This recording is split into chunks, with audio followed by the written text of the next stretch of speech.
Amis intimes. J.J. Méhard, en Macfarlane ce matin-là, et, après la quarantaine, on ne plaisante pas avec la tramontane.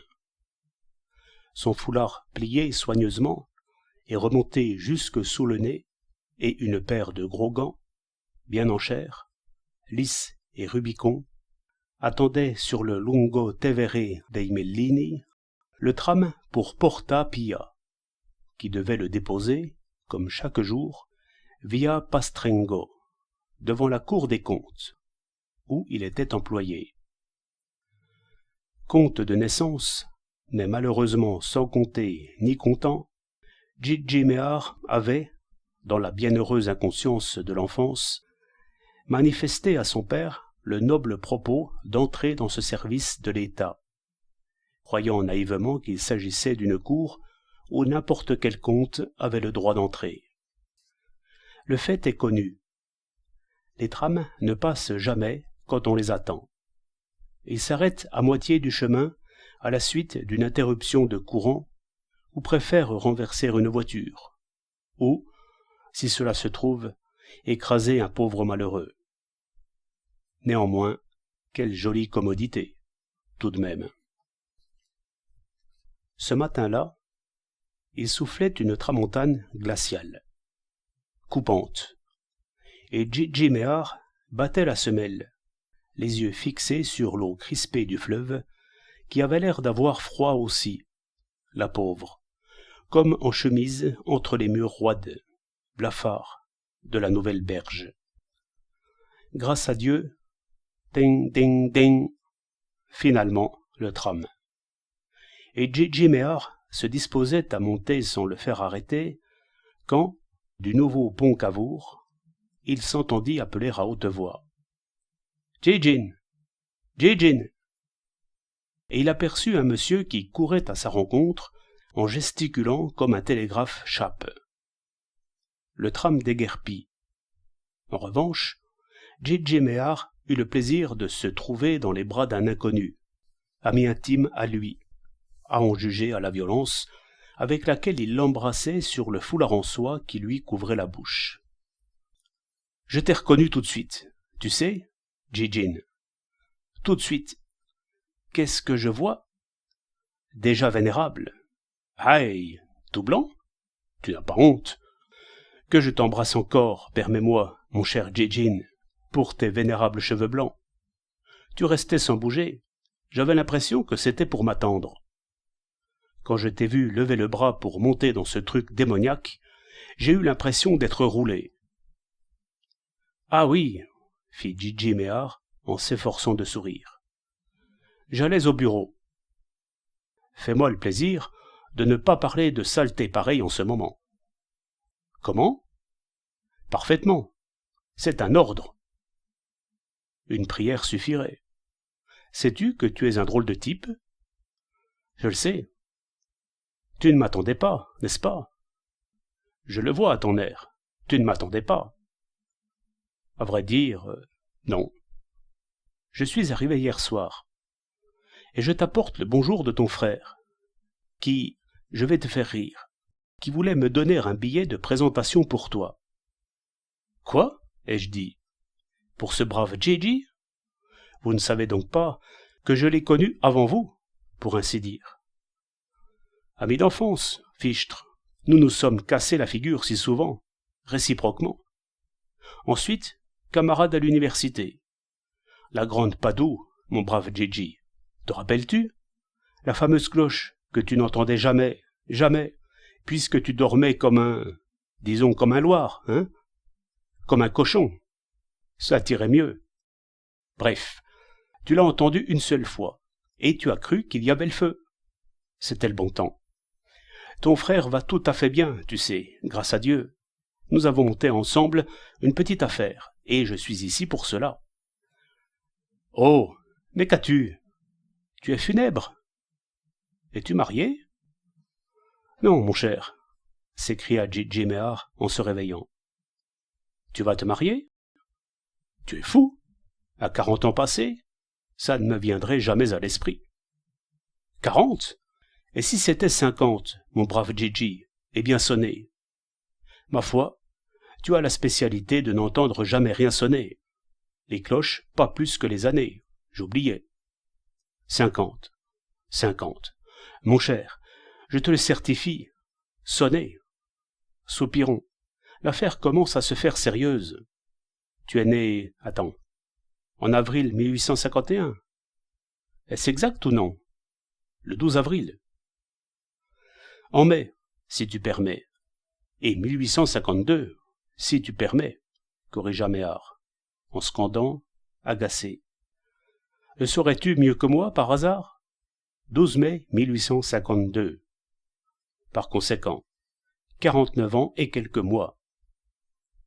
Et pas de femme? Parfait. Moi, oui, tu sais. Oh, un drame. Je te ferai crever de rire. En attendant, nous sommes d'accord, hein? Tu m'invites à déjeuner. Où t'empiffres-tu par les temps qui courent? Toujours au vieux Barba? Oh! S'écria J.J. Méhard, dans une stupeur croissante.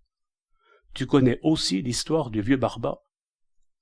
Y allais-tu aussi, peut-être? Moi, au Barba? Comment veux-tu, puisque je demeure à Padoue? On me l'a dit, et on m'a raconté les prouesses que tu y fais, avec les autres commensaux, dans cette vieille, puis-je dire gargote, coupe-gorge, restaurant? Gargote, horrible gargote, répondit Méhard. Mais maintenant, hein, si tu déjeunes avec moi, il faut que j'avertisse chez moi, la bonne. Jeune? Eh non, vieille, mon cher, vieille. Et chez Barba, tu sais, je n'y vais plus. Quant aux prouesses, fini, depuis plus de 3 ans désormais. À un certain âge, après les 40 ans, il faut avoir le courage de tourner le dos à une route qui, si tu la continuais, te mènerait droit au précipice. Descendre, c'est bien, mais doucement, doucettement, sans dégringoler. Tiens, monte. J'habite ici. Je te montrerai le petit intérieur que je me suis gentiment installé. Doucettement, le petit intérieur, gentiment, commençait à dire l'ami en montant les escaliers derrière J.J. Méhard. Mais tu emploies des diminutifs, maintenant. Toi, si gros, si superlatif, mon pauvre J.J. Qu'est-ce qu'on t'a fait? On t'a rogné la queue. Tu vas me faire pleurer.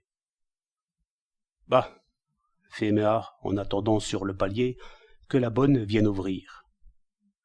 À présent, il faut prendre par le bon bout cette chienne de vie, la caresser de diminutif, sinon elle te joue de vilains tours. Je n'ai pas encore envie de finir à 4 pattes dans le trou, moi. Ah, tu prends donc l'homme pour un bipède, lança l'autre. Ne me dis pas ça, J.J. Je sais, moi, le mal que j'ai à me tenir debout uniquement sur 2 pattes. Crois-moi, mon ami, si nous laissions faire la nature, nous serions tous quadrupèdes, par inclination. Mieux vaudrait. On serait plus à l'aise, planté solidement, toujours en équilibre. Combien de fois je me mettrais à marcher par terre, comme ça, les mains posées, comme un gros matou. Mais cette maudite civilisation est notre perte. Quadrupède, je serais une belle bête sauvage. Quadrupède, je te flanquerai des coups dans le ventre pour les imbécilités que tu as dites. Quadrupède, je n'aurai ni femme, ni dette, ni soucis. T'es-tu mis dans la tête de me faire pleurer? Alors, je m'en vais. J.J. Méhard, abasourdi par les tirades bouffonnes de cet ami qui lui tombait du ciel, l'observait tout en se torturant la mémoire pour savoir comment diantre il s'appelait, quand et comment il l'avait connu. À Padoue, encore enfant ou étudiant à l'université, et il passait et repassait en revue tous ses amis d'alors, en vain. Aucun ne répondait à la physionomie de celui-ci. Cependant, il n'osait pas lui demander des éclaircissements. L'intimité qu'il lui prouvait était si claire, si grande, qu'il craignait de le vexer. Il se proposa d'y arriver en rusant. La bonne tardait.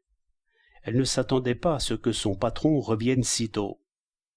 J.J. Méhard ressonna et celle-ci arriva en traînant la semelle. « Ma pauvre vieille, lui dit Méhare, me voici de retour avec de la compagnie. Tu mettras 2 couverts aujourd'hui, et débrouille-toi. Avec cet ami qui porte un nom si curieux, on ne badine pas. Gare !» « Anthropophage, capri-barbicornipède !» s'exclama l'autre avec une grimace qui laissa la vieille femme pantoise. Sourire ou faire le signe de croix, et personne ne veut en entendre parler de ce joli nom, ma vieille. Les directeurs de banque froncent le nez, les usuriers roulent de gros yeux. Il n'y a que ma femme qui ait été toute heureuse de se l'adjurer. Mais le nom seulement, hein, je lui ai laissé prendre. Moi, non, je suis trop beau garçon, de par tous les diables. Allons, Gigi, puisque tu as cette faiblesse, montre-moi tes bricoles, maintenant. Toi, ma vieille, tout de suite. Du foin pour les ânes.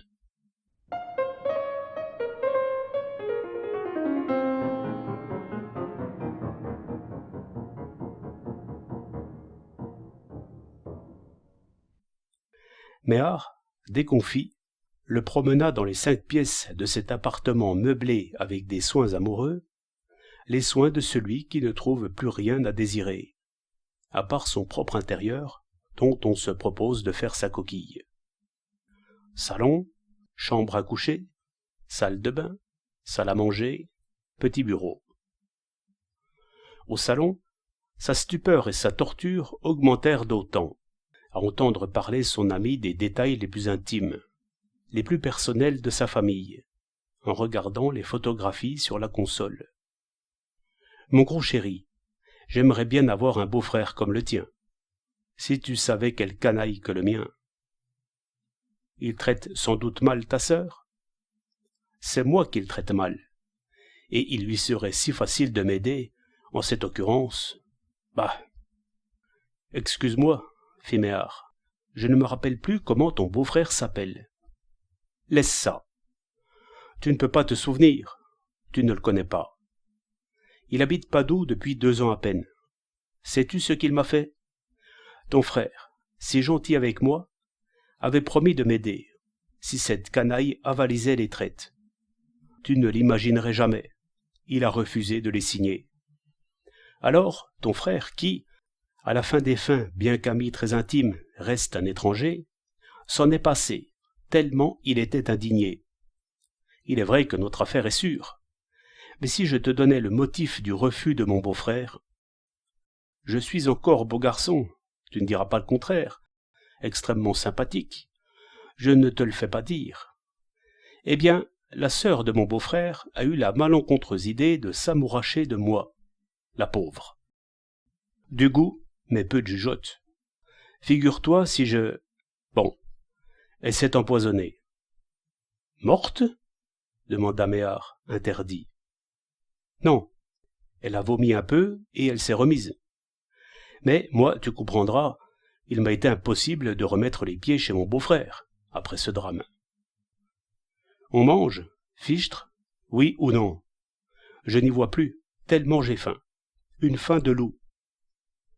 Peu après, à table, J.J. Méhare, accablé sous les flots d'amitié de son ami qui le criblait d'insultes et un peu plus en venait au cou, lui demanda des nouvelles de Padoue, de tel ou tel autre, dans l'espoir de lui tirer son nom de la bouche, par simple hasard, ou au moins dans l'espoir, étant donné son irritabilité croissante, que lui-même se distrairait de son idée fixe en parlant d'autre chose.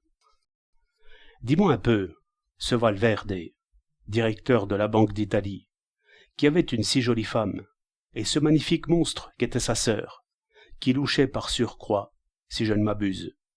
Toujours à Padoue? À cette interrogation, l'ami éclata de rire à ventre déboutonné. « Qu'y a-t-il » demanda Méhare, mis en éveil. « Ne louchait-elle pas ?»« Tais-toi, tais-toi » priait l'autre, qui ne parvenait pas à réprimer son rire. « Et loucher, ce n'est pas tout. Avec un nez, Dieu nous en préserve, qu'on lui voit presque le cerveau. C'est elle. » « Elle? Qui ? Ma femme !» J.J. Méhar resta décontenancé et put à peine balbutier quelques sottes excuses. Mais l'autre se remit à rire plus fort et plus longuement encore. À la fin, il se calma, fronça les sourcils, poussa un profond soupir.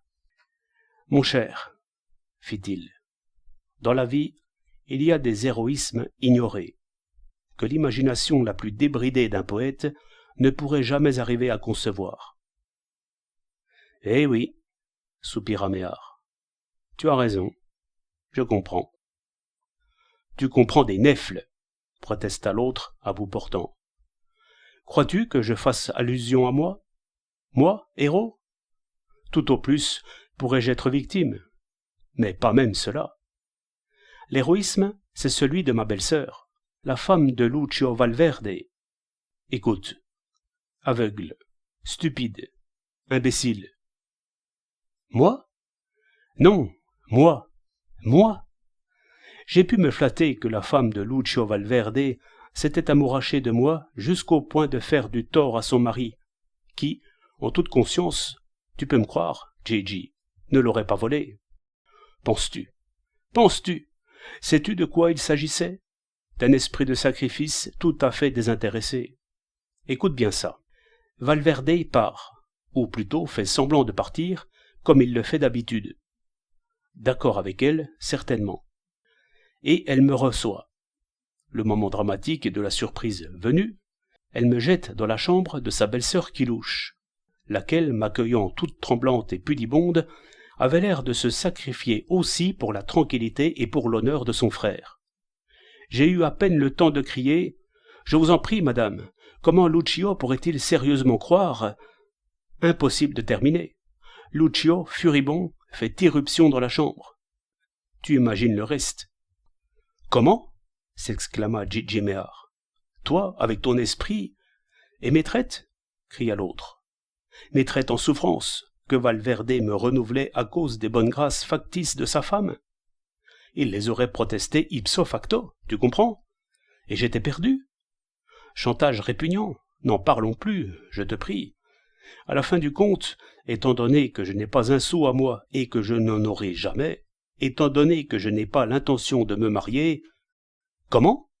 interrompit J.J. Méhar. « Mais tu l'es, marié. »« Moi ? Moi, pas le moins du monde. C'est elle qui m'a épousé, elle seulement. Quant à moi, je lui ai dit d'avance, tout doit être clair, mes chers amis. Mademoiselle, vous voulez porter mon nom? Prenez-le à votre aise. Je ne sais vraiment pas quoi en faire. Mais ça seulement, hein? De sorte que, risqua J.J. Méhar jubilant, il n'y a rien d'autre. Elle s'appelait Valverde, et maintenant elle s'appelle... Hélas, fit l'autre dans un grognement en se levant de table. « Ah non, écoute !» s'écria J.J. Méhar, n'en pouvant plus et prenant son courage à deux mains. « Tu m'as fait passer une matinée délicieuse. Je t'ai accueilli comme un frère, maintenant il faut que tu me rendes un petit service. Voudrais-tu que je te prête ma femme, par hasard? Non, merci. Je voudrais que tu me dises comment tu t'appelles. »« Moi? Comment je m'appelle ? » demanda l'ami qui tombait des nues et pointant un index sur sa poitrine comme s'il n'en croyait pas ses oreilles. « Qu'est-ce que cela veut dire ? Tu ne sais pas ? Tu ne te rappelles pas ? » ?»« Non, avoua Méhar, confondu. « Excuse-moi, dis-moi que je suis l'homme le plus oublieux du monde, mais je jurerais volontiers que je ne t'ai jamais vu. »« Ah non ? Parfait, parfait, reprit celui-ci. Mon cher gros J.J., ta main, je te prie. Je te remercie de tout cœur de ton déjeuner et de ta compagnie, et je m'en vais sans te le dire. Pour qui me prends-tu? Tu vas me le dire, diable, lança J.J. Méhar en se levant d'un bond. Je me suis torturé les méninges une matinée entière. Si tu ne me le dis pas, tu ne sortiras pas d'ici. Tu pourrais me tuer, répondit l'ami impassible. Me couper en morceaux, je ne te le dirai pas. Allons, sois gentil, reprit J.J. Méhar sur un tout autre ton. Je n'avais jamais manqué de mémoire à ce point jusqu'à maintenant. Regarde. C'est une impression extrêmement pénible, je te le jure. En ce moment, tu es un véritable cauchemar. Dis-moi seulement comment tu t'appelles, je t'en supplie. Va te faire l'air. Je t'en conjure. Vois-tu, mon oubli ne m'a pas empêché de te faire asseoir à ma table. Du reste, au cas même où je ne t'aurais jamais rencontré, où tu n'aurais jamais été l'un de mes amis.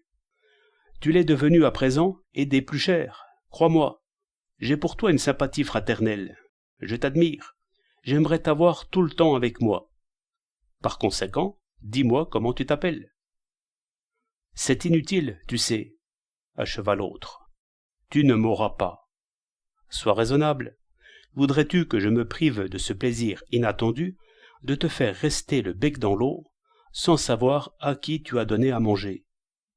Allons, tu en demandes trop, et on voit vraiment que tu ne me connais pas. Si tu veux que je ne te garde pas rancune de ton oubli indigne, laisse-moi m'en aller. Alors, va-t'en tout de suite, je t'en conjure, s'exclama J.J. Méhard, exaspéré. Je ne veux plus te voir. Oui, je m'en vais. Mais avant, embrasse-moi, mon gros J.J. Je repars demain. Fichtre, non, cria Méhard. Si tu ne me dis pas... Assez, assez. Alors, adieu, hein, trancha l'autre. Et il s'en alla en riant, et se retourna dans les escaliers pour le saluer de la main, une fois encore.